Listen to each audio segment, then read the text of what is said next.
Salut la famille du foot africain et international. Ce mardi 17 mars 2026, pendant que le PSG et d'autres clubs européens disputaient la Ligue des Champions, un véritable séisme a secoué le continent. La CAF vient de retirer le titre de champion d'Afrique au Sénégal et de sacrer le Maroc vainqueur de la CAN 2025 sur tapis vert. Oui, vous avez bien entendu, 3 mois après la finale chaotique du 18 janvier, le jury d'appel de la Confédération africaine de football a tranché. Le Sénégal est déclaré forfait, et le score officiel devient 3-0 pour le Maroc. Si vous êtes sénégalais, marocain, ou simplement amoureux du foot africain, cette vidéo va vous faire réagir. Likez dès maintenant, abonnez-vous et activez la cloche parce qu'on va décortiquer toute cette affaire en détail, sans filtre, avec les faits, les réactions et ce que ça change pour l'histoire du football africain. C'est parti! Remontons au 18 janvier 2025, au stade de Rabat, au Maroc. Finale de la CAN 2025 entre le pays hôte, le Maroc, et le Sénégal, tenant du titre après sa victoire en 2021. Le match est tendu, intense, à couteau tiré. On arrive en fin de temps réglementaire, score 0-0.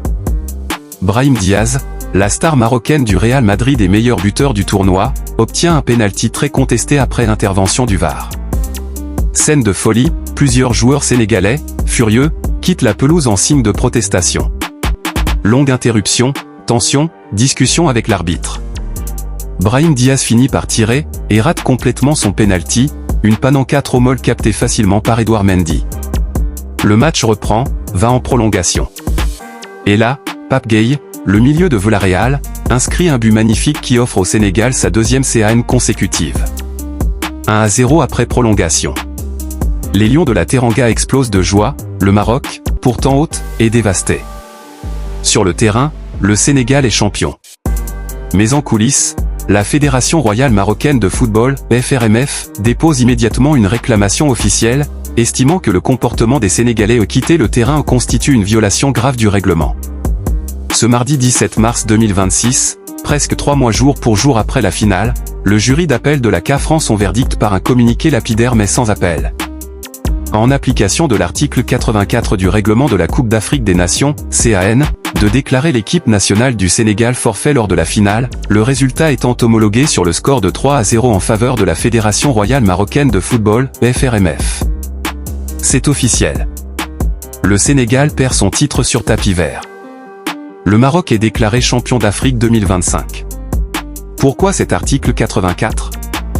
Il prévoit explicitement la possibilité de sanctionner par forfait une équipe qui refuse de jouer ou quitte le terrain sans justification valable. La CAF considère que les protestations sénégalaises et le fait d'avoir quitté la pelouse tombent sous le coup des articles 82 et 84 relatifs à la discipline et au bon déroulement des matchs. Résultat, le trophée change de main administrativement. Le Maroc, qui avait pourtant perdu sur le terrain, devient champion sans disputer de matchs supplémentaires. Une première dans l'histoire récente de la CAN, et un coup de tonnerre qui va faire débat pendant des mois.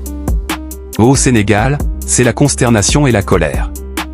Nombreux supporters et observateurs parlent de « vol », de « décision politique », de « scandale ».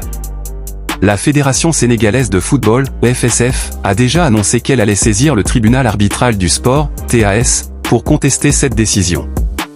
Beaucoup rappellent que le Sénégal avait gagné loyalement sur le terrain, malgré la pression d'un pays hôte ultra mobilisé. Edouard Mendy, Pape Gueye et les cadres sont sous le choc.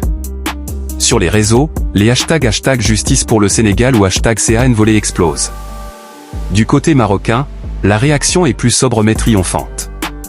La FRMF a publié un communiqué mesuré, notre démarche n'a jamais eu pour objet de contester la performance sportive des équipes engagées, mais uniquement de demander l'application du règlement de la compétition.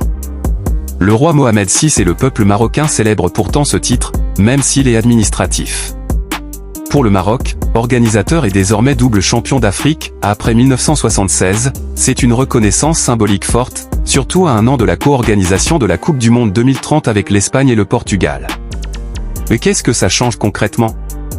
Le palmarès officiel de la CAN 2025 affiche désormais le Maroc comme vainqueur. Le Sénégal perd son titre de champion en titre et voit sa série de 2 CAN consécutives brisée. Les primes, classement FIFA et qualifications pour d'autres compétitions, comme la Coupe du Monde des clubs ou les barrages intercontinentaux, pourraient être impactés. C'est un précédent dangereux. Dorénavant, toute protestation collective sur le terrain peut coûter le match, voire le tournoi. Beaucoup d'observateurs africains craignent que cette décision ternisse l'image de la CAF et du football continental. D'autres estiment au contraire que le règlement doit être appliqué strictement, sinon c'est l'anarchie. Et vous, qu'en pensez-vous? Le Maroc mérite-t-il ce titre sur tapis vert? La CAF a-t-elle eu raison d'appliquer le règlement à la lettre? Ou est-ce une injustice sportive majeure? Dites-moi tout en commentaire, je lis absolument tout. Voilà les amis, ce qui restera comme l'un des plus gros scandales, ou des plus grands redressements réglementaires, selon les camps, de l'histoire de la CAN. Une finale folle sur le terrain, une décision historique 3 mois plus tard.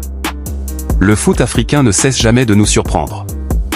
Si cette vidéo vous a plu, n'hésitez pas à mettre un gros pouce bleu, à partager à tous vos potes fans de foot africain, et à vous abonner pour ne rien rater des prochaines actus brûlantes, transferts, CAN, Coupe du Monde 2026, tout y passe.